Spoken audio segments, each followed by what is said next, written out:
5 quantity, right? Yes, And you said that means 5 hours, right? yes, All right, well, that's a lie, isn't it? no, It's not a lie. We just went through the whole thing and we talked about the fact that at most it was 3 hours. And you put 5 on there, didn't you? yes. And then you said 4-hour minimum plus the 1 hour they were working. What in the world does that mean? So Jesse's Restoration LLC DBA Serpro Carlton versus Antonio Currat. Your name, man? Renee Fondrick, Is it Fondrick? Andrich. And your first name again? I'm sorry. Renee, Renay. Wow. Okay. And your name? Jeffrey Kincaid. And are you both with, Sir. right, Kincaid, Kincaid? Yes. And sir, your name? Antonio Karate. Unpaid invoice. Called our office requesting board up services on a broken egress window in his basement. He was filing an insurance claim. After being notified from his insurance claim this was not going to be a covered loss, he wanted to dispute the invoice amount. It was explained we already paid our contractor for the service. The bill was non-negotiable, and he then asked to speak to a manager and told him he was not paying the bill. What a great country. That's not. Okay. I'm going to just advise you of your rights. Each of you have the right to have the case removed. Who's speaking on behalf of Jesse's Restoration here? I am. You have the right to remove the case. You have the right to remove the case to the General Civil Division, Mr. Karate. By proceeding in the Small Claims Division, you're giving up rights. You're giving up the right to seek in excess of $7,000. You're giving up the right to appeal my decision if you don't like it. You're giving up the right to hire a lawyer. You're giving up the right to a jury trial. And plaintiff, again, to the extent you might be entitled to it, you can't seek in excess of $7,000. Do you understand everything I just said, Ms. Fondrick? Yes. And do you understand everything I just said, Mr. Karate? Yes, sure. Do you waive those rights and wish to proceed here, or do you wish to have the case removed to the General Civil Division? Ms. Fondrick? Proceed here. Sir, Say proceed here. you waive those rights? Wait. You waive those rights? Yes. Everybody raise your right hands. You solemnly swear affirm on the penalties of perjury that the testimony you're giving these proceedings will be the whole true self you got. Ms. Fondrick? Do you? Yes. Mr. Kincaid? Yeah. Mr. Karatny? I do. I'm just gonna ask you to come on up here and throw your gum in the garbage if you would, please. Do you have an invoice, Ms. Fondrick? Yes. Am I pronouncing that correctly? Fondrick? Fondrick. I'm sorry, Fondrick. Fondrick is fine. That's okay. Fondrick is no. Fine. Yeah. Okay, let me see the invoice. Pat, please, sir. Take your head off. Do you have the invoice? Yes. Hand that up if you would. Actually, I just have like, Was there anything wrong with the work, Mr. Karatny? Yes. What was wrong with the work? Well, the guy that came out from them that boarded the house, he was downstairs. He looked and he was saying, well, I don't think I have the board to do it right now. Let me check something. So he was downstairs for like 10 minutes, went out to his truck for probably 25, 30 minutes. And then he came back with a board he had in the back of his truck that did not seal the window at all. I have a couple pictures. Let me see those. Did he tell you that, Ms. Fondrick? This gentleman. sorry. He said it wouldn't seal properly, that the guy didn't, the contractor that came out did not have the appropriate wood, I think he said, right?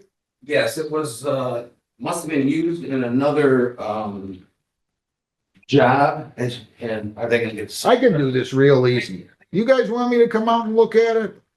I'll come out and look at it. I've done that 100 times, 200 times. Please go to? Nobody? I don't know, maybe I should just come out and look at it. Is there something wrong with the window?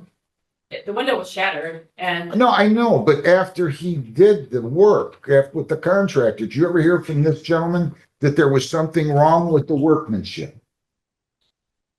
only after he was told that he didn't have insurance coverage. Is that true? That's true. When was the work performed? July 29th. And when did you find out the insurance wasn't gonna cover it? Not for a month after. It was- September 9th. We were. So September 29th of 25, work performed.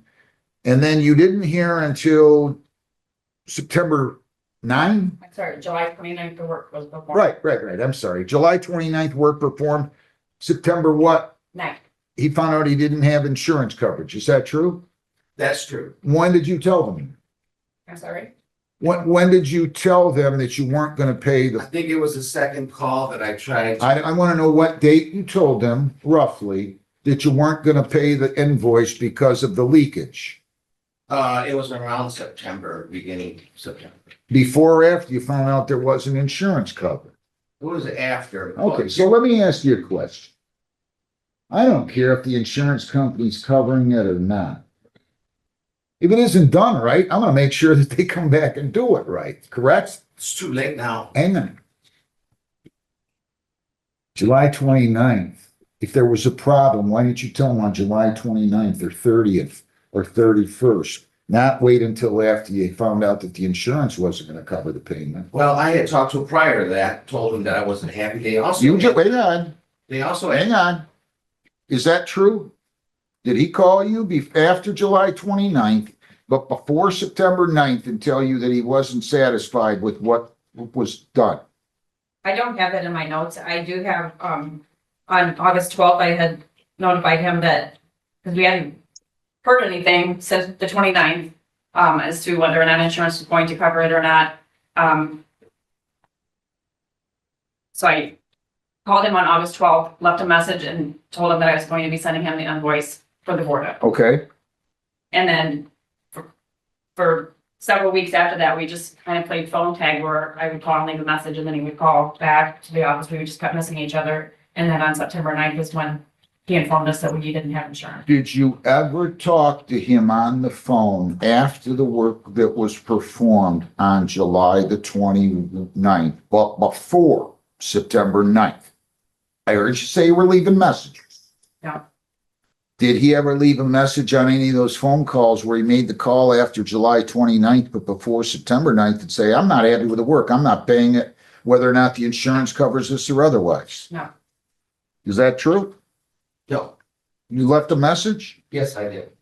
And part of the How problem, about I just come out? My court officer and I need a ride. I need to get out of here. I'll just come out and see if it's sealed properly. I'll be glad to do that. well, the board is not there no more. I put an egress window in because of there's gaps. I spent $40 on bug spray just to keep them out of my basement for my egress window. They added an emergency fee that I didn't ask for another $300 some. No, it's an emergency service call for $181. I didn't ask for emergency call. I asked for a quote. Then they came out and, go ahead, I'm sorry. It's just the verbiage of the invoice that said it's a service call. It's a service call. Yes? Yes. When do you remember him first telling you that the work wasn't performed adequate? After he was told that he didn't have the insurance. What did he tell you specifically? He said, he called and he informed me that he didn't have the insurance coverage, that insurance was going to cover it. And then he specifically asked why the invoice said that it was an emergency service call when he never stated that it was an emergency. And I explained that that was just the verbiage on how the invoice is entered. And the cost was still the same regardless of what the line item stated. I can remove the word emergency, but it would still be a service call of $181. You don't go out and look at the work. You're just the go-between, right? You hired the contractor. I write the estimates. Did you go out and look at the original damage that would needed to be repaired so you could get a contractor? No service call. The date that Mr. Crotney called on July 29th, he requested a board up. He had a shattered egress window and he was concerned about animals getting into his basement. He had also requested, Is that true? Yes. All right. he also indicated that he had water damage from the rain coming in. And I told him that I would send a crew for water mitigation services. So he agreed to that. So I sent a subcontractor to do the board up and our crew, which is 2 members, to assess the damage. When they arrived, he requested an estimate, which we provided. And then he Can I see proceeded that? with the board. I never got an estimate. I You gave know you- what? You gave me the price. Hang on a second. I'm sorry. Talk to me, not to her. If you convince her you're right, but you don't convince me, you're gonna lose. Right. So don't talk to her. Don't talk to each other. You can address the I court. apologize. That's all right. Now tell me what you never did what? Well, the whole thing is, when she had her people come out, they never told me how much it would be. She said it would be around 500. And this was days, like, the damage happened the 16th, 17th, throughout the evening of the 16th, the night of the 16th and the 17th. When they came out on the 29th, there was no emergency. My kids and, my wife, I had these. Did you tell her that you were afraid that animals were going to? Of course. Well, that's kind of important. I think I would be too. You got squirrels, you got other animals. Well, I live by. Okay, so we're not gonna talk about that. I'm not gonna fault them for sending somebody out. I think they were bums if they didn't, right? Right. I mean, you're telling them you got water in the basement, and you're telling them you're worried about animals. They should come out there as soon as possible. Your Honor, I did talk with Renee on the phone and told her I was not gonna pay the bill, the total bill, because I didn't ask for the emergency. It was days after the emergency finished, right? So you didn't mention anything about this not being properly sealed. I did. That was around I think it was around the conversations of the 12th. Of course, I don't have the exact 12th of, August. Because it happened in July. I know, July the 29th. What you it guys, happened the 16th and 17th, somewhere that night. July the 29th is when they first came out. Yes. That's when you first called, right? They came out the day you called, right? And you said you weren't gonna pay the emergency call because you didn't say it was an emergency, even though you expressed concern about water being in and animals coming in, right? Right. Yeah, I mean, what would you have said if they said we can't come out for 2 weeks? You'd have called another company. Boarded up. See, I don't have time and you don't have time for people. I have time. Do you? Yeah. Because when I they have when they come out, they said that they were gonna send this person to board it up. They didn't do a proper job. And then I got the bill and then it was $700 and some dollars. And you were okay with it as long as the insurance company paid? No, I mean, if I have to pay, I have to pay. But No. You were okay with the bill if the insurance company would have paid it. Is that true or false? That's false because I don't believe it was an emergency call. That's the only, Told them. then you shouldn't have billed it by an hourly rate of $85. Where's the orders? Did you bill this? Yes. Come here, John. You want to keep arguing? Let's argue. Show me invoice. What's the invoice say? Rate $85. 5 quantity, right? Yes, And you said that means 5 hours, right? yes, All right, well, that's a lie, isn't it? no, It's not a lie. We just went through the whole thing. And we talked about the fact that at most it was 3 hours. And you put 5 on there, didn't you? yes. And then you said 4-hour minimum plus the 1 hour they were working. What in the world does that mean? Give me that invoice back. All the time, it's people. I'm sorry, All the time, that's what you do. sir.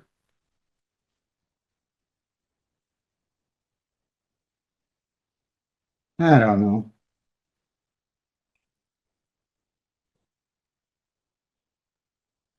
Doesn't take you off the hook completely, because as far as I'm concerned, you still agreed to pay $500, but that's going to be the extent of the judgment.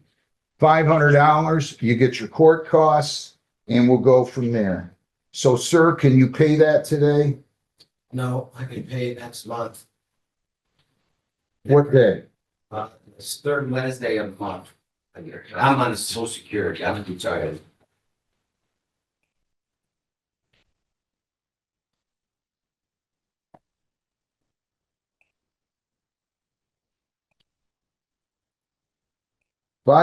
$562. You're gonna pay this by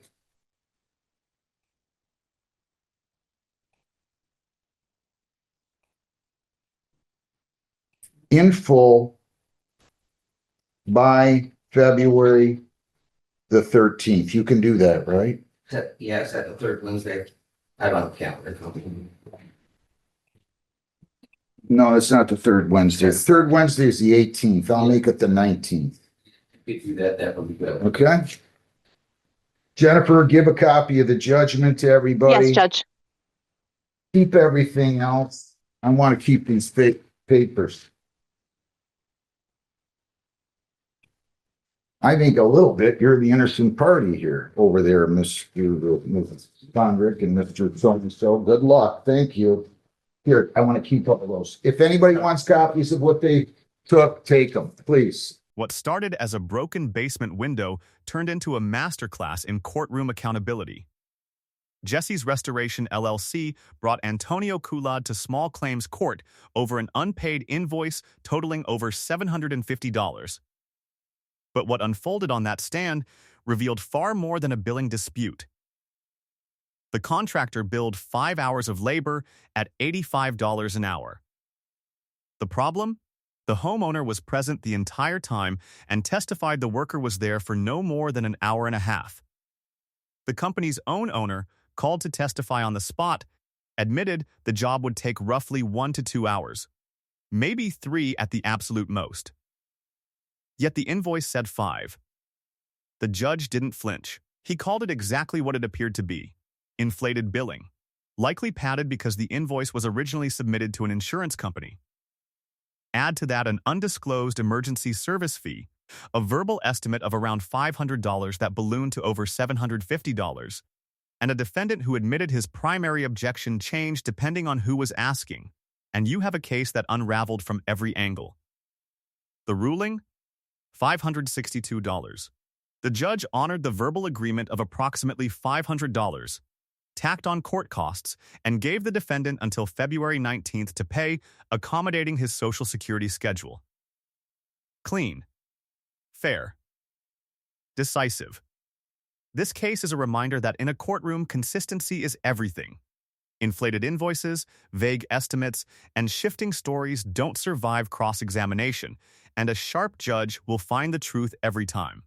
If you found this case as eye-opening as we did, hit that like button, drop your thoughts in the comments, and subscribe for more real courtroom breakdowns, because justice never gets old.